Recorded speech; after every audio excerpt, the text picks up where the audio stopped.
ज्यावेळेस उशीर होतो उठायला त्यावेळेसचा दिवस खूप वाईट जातो. म्हणजे काय होतं, सकाळचं रनिंग होत नाही, एक्सरसाइज होत नाही, खूप वाईट वाटतं. पण काय हरकत नाही. मी काय करतो माहिती आहे का, सकाळी जरी उशीर उठलो तरी घरच्या घरी एक्सरसाइज वगैरे करायचा प्रयत्न करतो, त्यात काय विषय नाही. आणि नेहमी मी उशीर उठलो की माझी खोली मी स्वतः आवरतो, सगळं झाडून घेतो, स्वच्छ मस्तपैकी आंघोळ वगैरे केली, नंतर केला देवधर्म झाल्यानंतर आज काय निवांत होतो, काय विषय नाही भावांनो. मस्तपैकी जेवण वगैरे केलं, जेवण वगैरे झालं की लगेच पार्किंगमध्ये बाबा बसलो ते खडीसाखर भरायला. आता महाशिवरात्र आले, आपल्या दुकानाचा माल भरायचा होता. मग काय खडीसाखर बत्तास वगैरे भरणं चाललं होतं. पण मस्तपैकी चिटकायला मदत केली. आमच्याकडे ह्या पद्धतीने असं चिटकवलं जातं, निरंजन घ्यायचं आणि त्यावरती चिटकवायचं आणि ते सगळं भरून टाकायचं. असं सगळं करत करत चिरमुऱ्याची पुढे खडीसाखर वगैरे सगळं दुकानाचा माल भरला. नंतर दुपारी जायचं होतं एक्सरसाइजला. तुम्ही ना दिवसभरामध्ये ना कधी पण एक्सरसाइज करा, पण नक्की करा. विषय असं झाला की आपली गल्ली काढली होती खांदायला, तुम्हाला माहिती विषय कसा आहे, गाड्या लावावं लागतात तिकडं. मग आलो मठात सप्ताह सुरू झाला आता महाशिवरात्रीनिमित्त येण्याचा 7 दिवस सप्ताह असते.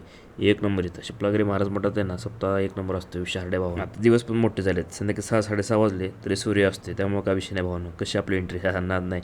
तुम्ही काय करता, लाईक करा, सबस्क्राईब करा.